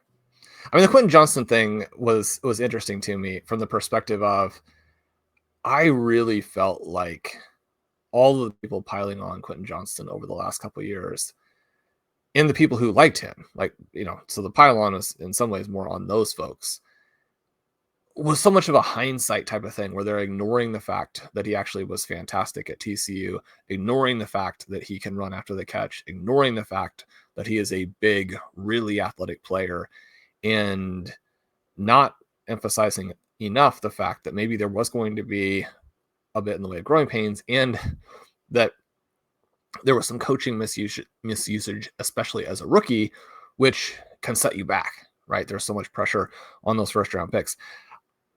I've already mentioned that I don't think that Keenan Allen necessarily is somebody you have to go out and draft super early in drafts today, or spend, half of your fab on in, shallower home leagues because they're loaded. But I mean, there was a part of me, even without exposure, that was like, I mean, good for Quentin Johnston. Like, we continue to see, the questionable hands and some things like that. But the Chargers now, again, are the exact opposite of the Chiefs. I mean, imagine how much Trey Harris and Keandre Lambert-Smith would have played for the Kansas City Chiefs this past weekend. I think Troy Franklin could have that type of game and have staying power where he is just simply that good. Those things are easy to say today, and you go into week 1 and every single game is both very exciting and incredibly nerve-wracking, because especially with these players that you have staked some of your teams on, some of your reputation on, certainly you're hoping that your subscribers do well with, I mean, there are going to be some nerves. There's no way around it. Yeah, absolutely. Lot of fair points there on Quentin Johnston. I would just say that we saw him score a lot of touchdowns last year. Like, I don't think anything he did in week 1 was any different than what we saw last year. So it's certainly exciting to see him score some points, and it's not like he's not going to be capable of doing that. The Quentin Johnston, but with staying power note is an interesting spin on it. Franklin does go actually in the 16th in that other draft. That's the T where we took the 6 early receivers and frankly don't really need Troy Franklin. At least as far as how I'm seeing it. You're seeing it as if we need Troy Franklin on every team. So we are on deck in the 15th on a team that now has Dobbins, Benson, Chubb, and Spears. Both Monangai and Giddens went. Kind of a bummer there. Corum and Taj Brooks also go at running back. This is the team with Jefferson, London, Tyreek Hill, Judy, Pittman, and Burden, where a wide receiver breakout to me does have a bigger hit. Who are you feeling here? Yeah, this would be a viable spot, I think, for Franklin. It actually is a team that makes more sense for Isaiah Likely, who's made it back, because Laporta potentially not as powerful as obviously we hope Trey McBride will be. So okay. Franklin, Brashard Smith, Isaiah Likely, who do you like? I think we can take Likely here in the 15th again. Brashard Smith came to the 16th in the other one. Franklin went in the later 16th, 16-11. I think both those guys had the possibility of coming back. We also have Lamar Jackson on this team. So it's the one that probably made more sense to get Likely onto. I do like getting those extra tight ends. Go ahead. Yeah, as we have a tiny little break here, I just want to mention that I love how the tight ends have come together on both teams. Now, obviously, for both of them, it's Fannin and Likely late, Sam Laporta and Trey McBride, the different earlier selections. But the thing that I'm thinking here with Fannin and Likely is not that they will both hit But of the late tight ends, I think they're the two best plays to get a massive hit, to get the type of guy who, from say week 8 on, you're playing very confidently in your lineup every week and has that chance at the sort of 10 reception game with a touchdown, where you think about what that means in tight end premium. And those are massive, massive weeks. If we could get one hit between the two of them and be able to have the flexibility to start 2 tight ends, it was starting 2 really high scoring tight ends that made such a big difference for us last year when we were able to, frankly, fend off and defeat quite a few of the Barkley teams or Chase teams because of that tight end 1-2 punch. And here you're doing it with only the one expenditure at the really high price level. Yeah, last year it was mostly Bowers Kittle that you're referencing, or I guess Kittle Bowers. We were taking Kittles early, or some McBride Bowers teams that had those combinations. But yeah, we had to spend a 6th-round pick on Bowers despite spending a 2nd-round pick on McBride or whatever it was in those picks, a 3rd-round pick on Kittle, and then a 6th or a 5th on Bowers. In this one, you're hoping to accomplish that goal, but where the second tight end costs you a 13th or a 15th. I think that makes a lot of sense. So we're up here in round 17, and I think that we didn't get Troy Franklin. We could take Pat Bryant. We could also take a Jarquez Hunter share. That's fine. Yeah, we only have 9 seconds, so I missed that we were on the clock in that one. Let's go Bryant, I think. So I just because Jarquez Hunter's ADP was in the 20th round. I think if you want Jarquez, we can still get him. Go ahead. Yeah, I love the balance between getting some Pat Bryant and getting some Troy Franklin. And one of the things that you talked about a lot early in the offseason, and I want to emphasize that I think is very... Are we up here? No, I just wanted to mention that Sean Payton also really likes the balance between them. That's why he runs them both 50% of the routes. Exactly. So you have this very strong possibility that neither of them is valuable. But if you like the talent for both guys, and I really like the talent for both players, and I think they're slightly different too. So you can look at this from the perspective of it can easily work out that it's just too balanced between Mims and Franklin and Pat Bryant. That's a very real scenario, and you want to have that priced in. And I think at these prices, that one is very heavily considered. You have the scenario where one of the two guys ends up being a big impact player, and then you win at this price. You also have the scenario where Mims' current starting role is a bit of a mirage, and that at some point in the season, he's mostly back to what you've really emphasized, which was a below 50% route roll last year with Franklin and Bryant as the other, quasi starters, what have you, but with big route rolls. And that's the one that I used to win here, I think.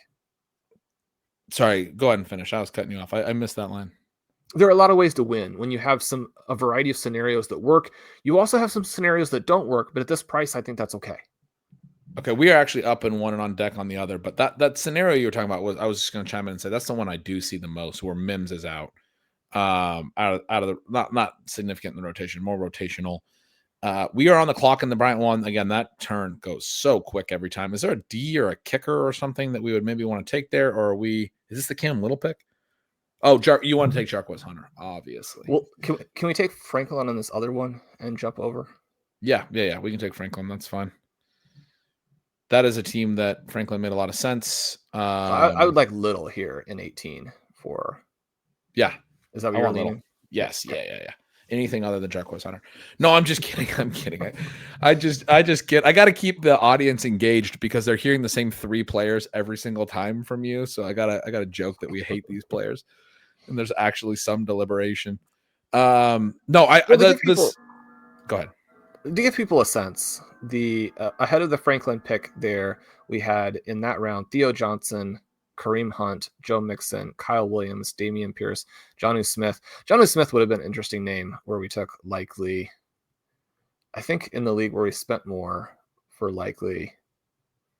Well, he spent the exact same thing, but we didn't need him as much. Jonnu was gone in that one. That was one where he would have made more sense. So those are the names right ahead of Franklin there, Ben, in terms of mentioning some other names. Yeah, I mean, none of these picks late are good picks. you only get 20 roster spots, and you got to make your decisions on which players you want to make late bets on. To me, it'd be more about the opportunity cost of the guys that you're not selecting, not necessarily the ones that other people were selecting. If that, I mean, those are just like slightly different things, obviously, right? Like we're not as into a lot of the other 16, 17, 18th round picks that other people are making, which is a big reason why you more or less want to take the same 3 guys on every team in these rounds, because most of them are not great options.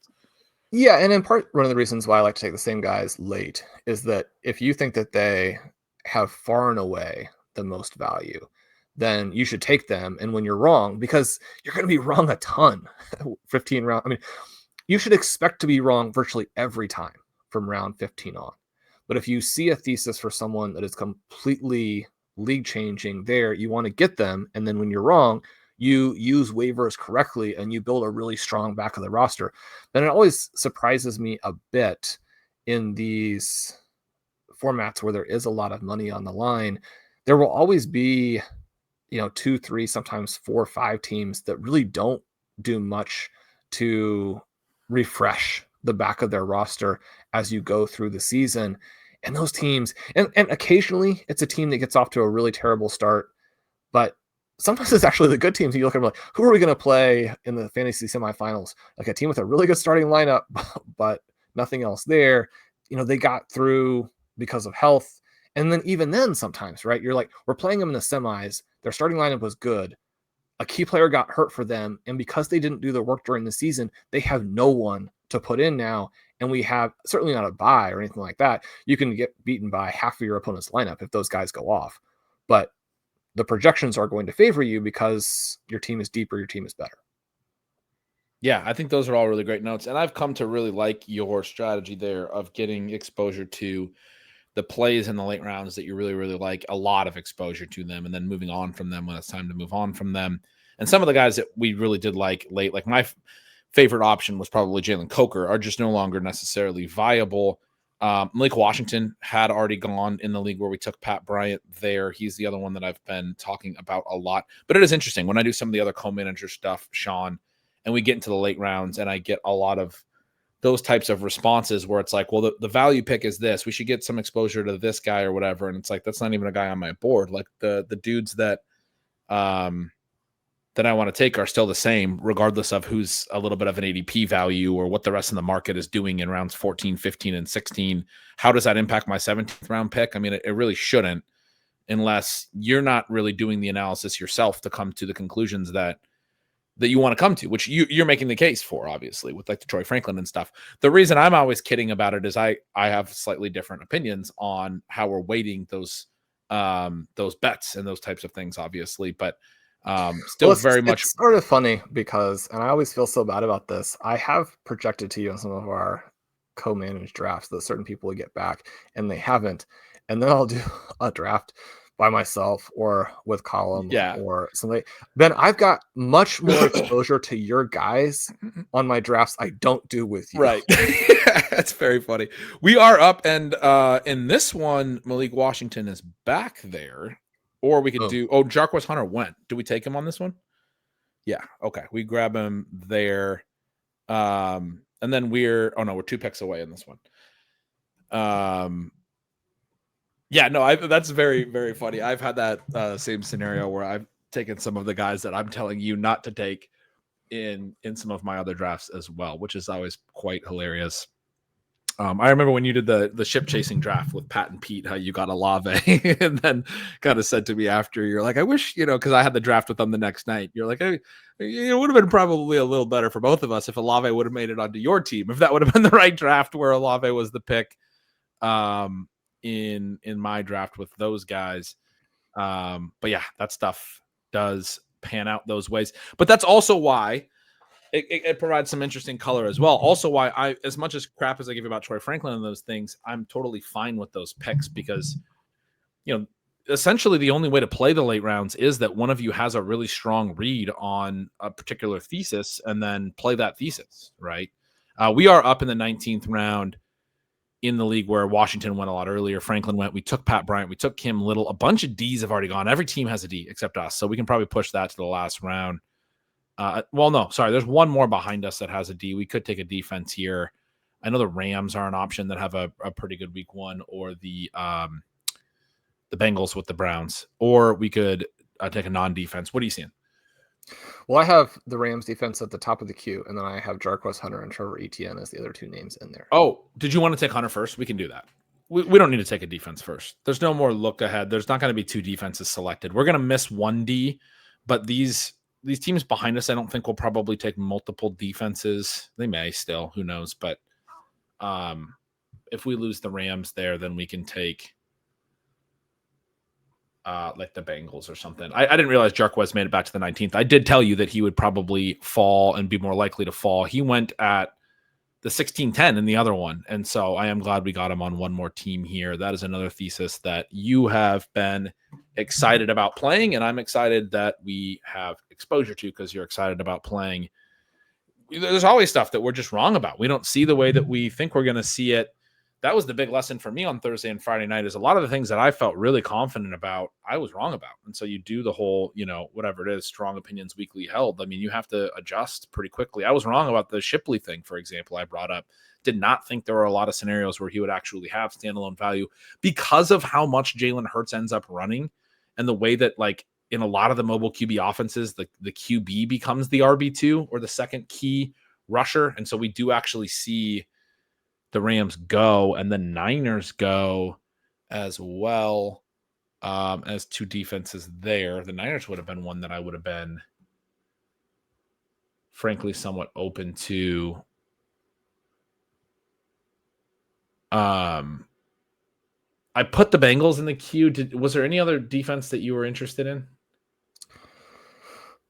I think the Jets are kind of interesting for that first game, but I'm pretty happy playing the Bengals. You want to play the Jets in that Steelers game? No, let's play the Cincinnati Bengals here. I guess I think that the Jets are not gonna. That game has a 37.5 over under, and I would probably take the under. I mean, so the points against stuff isn't really exciting, but I guess I think that's going to be a 17-13 game that doesn't have enough pass volume and kind of sucks. But and sort of going along with what you're talking about there, in this format, if you hold your opponent to 13 points, in some formats, that's actually great for you on your defensive side, or not great, but holding the opponent down is fairly meaningful. We would need them to more or less shut Aaron Rodgers out for that portion of it to be a big fantasy score. Yeah, it goes downhill quickly. We are up in the 18th in the other draft where we took Washington. Cam Little still sitting there. There are some defenses, and all the teams behind us kind of took some defenses, but none of the teams in front of us here have any Ds. So it's a possibility if there was a defense that you wanted to get exposure to that we should maybe grab them here, like Arizona. The Cardinals are pretty fun. Yeah, let's do that. Yeah, let's grab them. That's the move. They were still sitting there. We get Arizona against Spencer Rattler in week 1. And then hopefully Cam Little comes back around or somebody else. Jarquez Hunter already went in this league. Did Pat Bryan go? He did go at 17-12. And so there's not really clean plays there. So this draft, we just made our 18th pick. The other draft, we are done. So our final roster and the other one, that's the one we really, really like. It's done now. Trey McBride was the first pick. I'm actually going to go position by position. So we have Jaden Daniels as the QB1. The running backs we didn't start hitting until round 9, but we wound up with J.K. Dobbins, Cam Scadaboo, Dylan Sampson, DJ Giddens, Kyle Monangai, Brashard Smith, and Jarquez Hunter. You see that we just kept tacking on name after name after name. Ton of rookie running backs. Super glad that we did get Hunter there. Totally worth the offset of the defense where we didn't get the Rams defense to come back to us, because this is the team where we were going full zero and we have 6 rookies out of 7 running backs. I mean, such an idealistic draft here. So fun.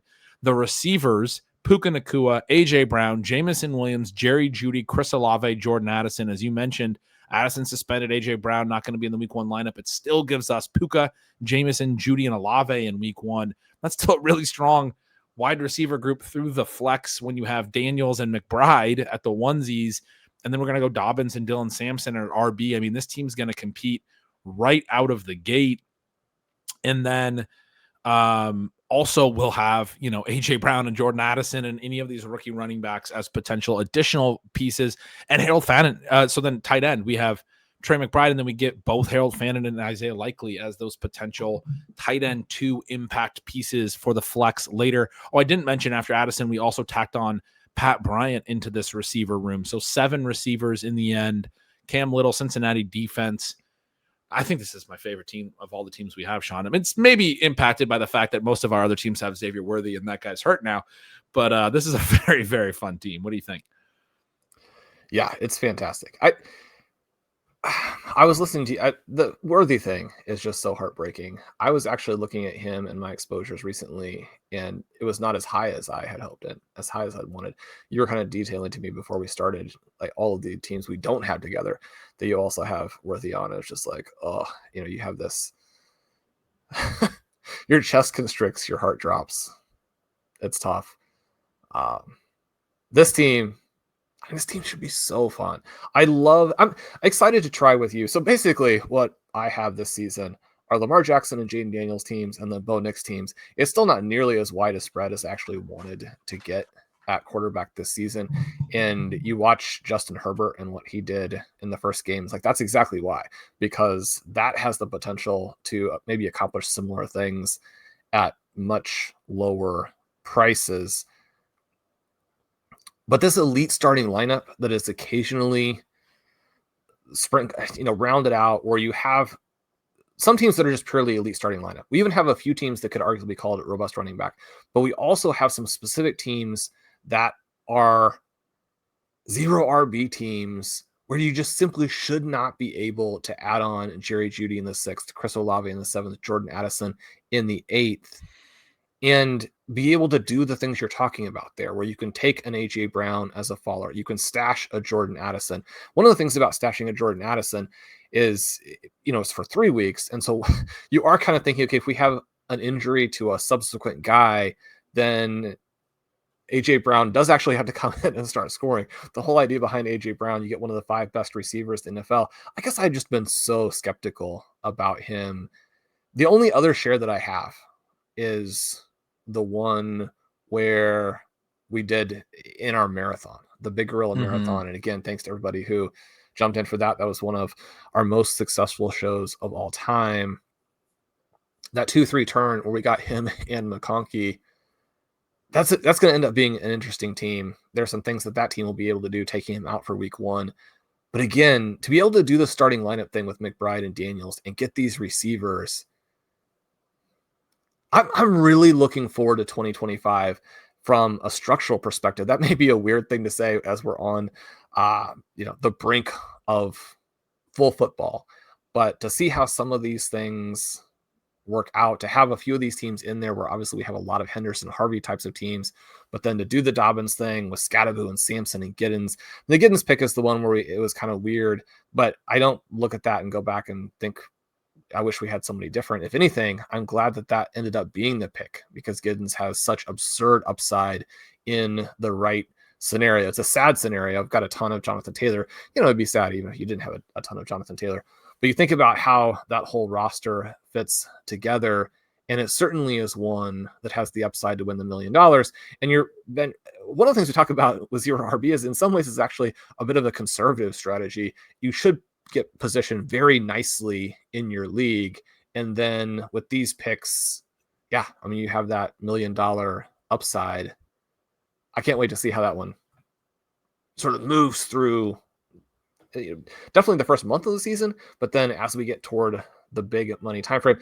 The other thing that I like about it, and it does depend a little bit on how the running backs sort of evolve with the season, but we're talking about a team that I was mentioning a couple times early that we had some overlap with the buys, but once things finally work out, this team should crush the buys from the receiver position and the flex position. It's easier said than done, and it feels like your team is set up to do those types of things when you draft it, but then once you get into the bye weeks, there are so many time periods, especially in years that feature more injuries than 2024 did, where it's so tough. And if you have that firepower in your flex positions, you are just gapping your opponents every single week. Yeah, this is a super fun team. While you were talking there, I went ahead and clicked Cam Little, made my contribution to our draft season. I usually let you run the run all the picks, but it felt pretty good to click the button, click the big shiny button, get Cam Little on the team. The picks since have just been mostly kickers and Ds, a couple receivers there at the turn, and Kayshon Boutte and Olamide Zaccheaus. Darren Waller went. He is going to miss week 1. You also had Trevor Etienne in the queue. Some other names I threw in for our potential 20th round pick, Roschon Johnson. This is the team that has Charbonnet, Dobbins, Benson, Nick Chubb, and Tyjae Spears. Spears is out. It probably doesn't really need like early work, but it is a team that could benefit from if the Johnson thing actually winds up being the fact that Johnson's in the 20th round is a little odd. He's probably terrible and not going to play, and we just cut him after week 1, but that would be the case with all the 20th round picks.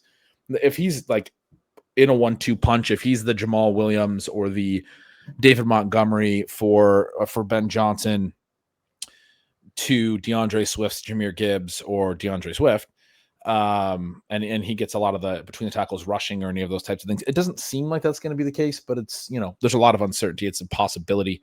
I thought he's somewhat interesting as well. And then I had thrown some quarterbacks in there. This is the Lamar Jackson team. We probably don't need to carry another quarterback, but I thought Michael Penix was kind of interesting. He goes there at 2002. This is the London team, so I thought it might be kind of fun to have him as a QB2. I think there's some possibility that the Falcons throw a ton or just like aggressive enough that Penix actually has some really good passing numbers. But anyway, he went. Roschon Johnson went. I threw some other QBs in there. Bryce Young, Ward, Tua. I don't know that we need any of them. Tua would make sense because we have Malik Washington, and actually didn't realize we added Malik Washington onto Tyreek Hill. So we actually have a handcuff there. But probably it's just Trevor Etienne on a team that didn't get another rookie running back. What do you think? Yeah, no, I'd really like to see what Trevor Etienne does in week 1. It will probably not be anything, but if it is anything, then you should certainly add him, because if he has some work in week 1, that work is going to expand as the season goes along. I clicked that one too. I stole your last 2 clicks of draft season.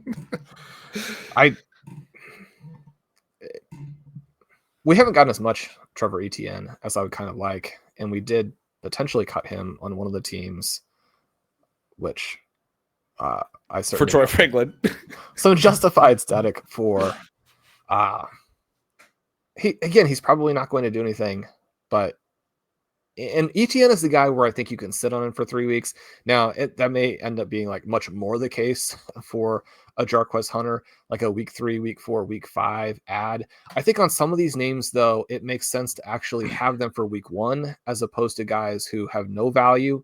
And then you see, okay, it's not going to be an early season thing. And then you make the switch with the idea you're going to come back to them, right? It doesn't have to be either or. Some of these guys you really do want to see, because if Etienne, had that big week 1, you don't want to have to spend all the money to get him back. Certainly with Jarquez Hunter, where I think in the second half of the season the upside is immense, you prefer not to have to spend $300, $400 if he actually comes out with a role in week 1. Because if Hunter has a role in week 1, then he's going to be a very important player to the 2025 fantasy season. He probably won't. If you stash him, you have that so you don't have to bid the 500, then you cut in next week and add some other people, and then he's sitting there with no score, and you don't have to spend. It just is I know this is seems a bit weird after I wasted some of our money on Troy Franklin, but I think it's important to think about how the first couple of weeks and what the order of that is, and how it might cost you more to roster guys you really want if you don't roster them for week 1. Even if you end up cutting them, you're structuring it in a way that does still in the long run work out the best for maximizing how you play through waivers.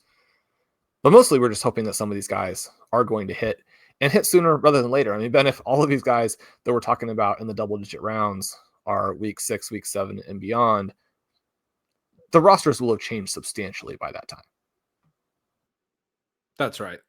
So this one finishes up with Lamar Jackson at quarterback, Zach Charbonnet, J.K. Dobbins, Trey Benson, Nick Chubb, Tyjae Spears, and Trevor Etienne at running back, Justin Jefferson, Drake London, Tyreek Hill, Jerry Jeudy, Michael Pittman, Luther Burden, Troy Franklin, and Malik Washington at receiver. We get all those guys stacked on there at the end. I love getting like Burden, Franklin, and Washington in addition to those early names. It's fun to have Washington on a Tyreek team. I mean, they probably aren't coexisting a ton, but if Tyreek does well, like really well early on, and then goes a little bit nuts, then it's kind of a fun little handcuff situation. We maybe will have moved on from Washington by that point. Tight end, Laporta, Harold Fannin, Isaiah Likely. We get Arizona's defense. We get Cam Little. Another really fun team.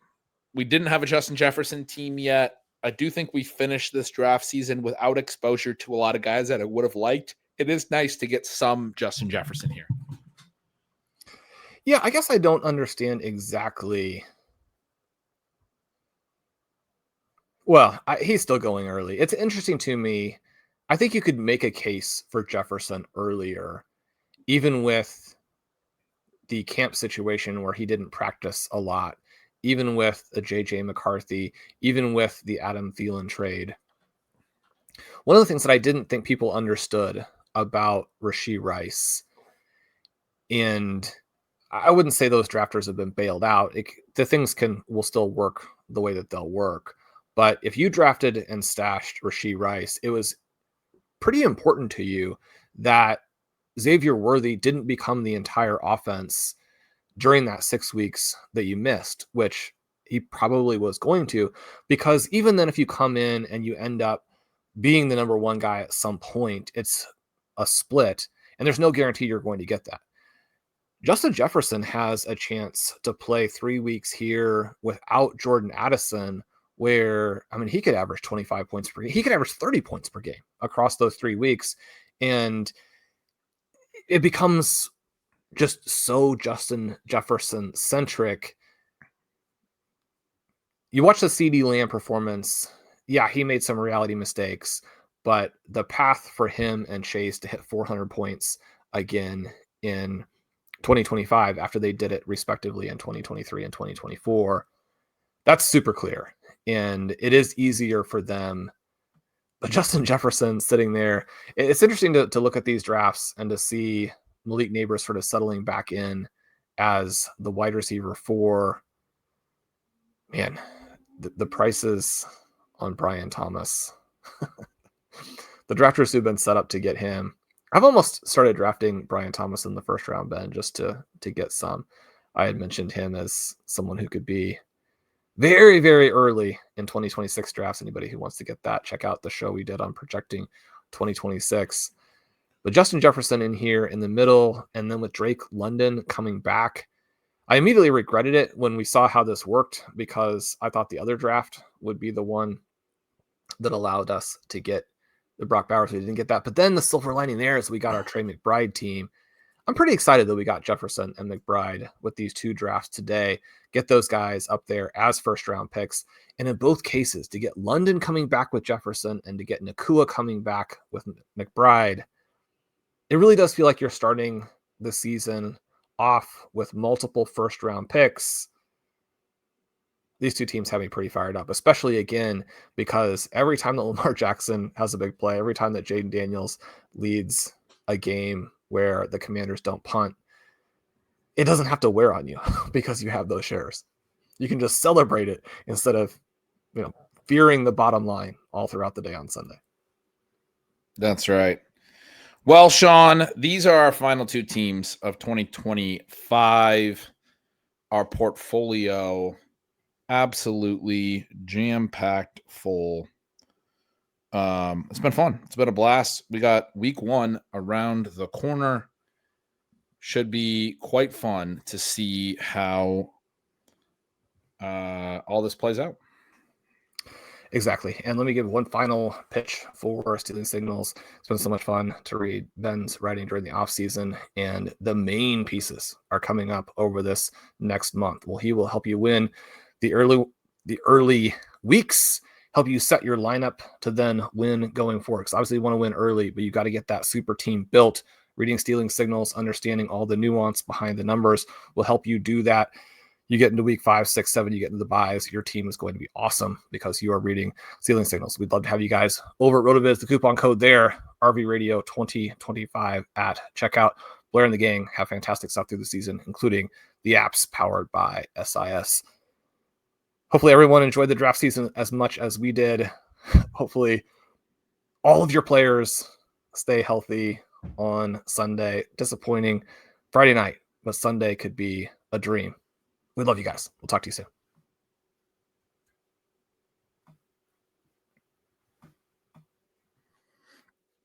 We did it.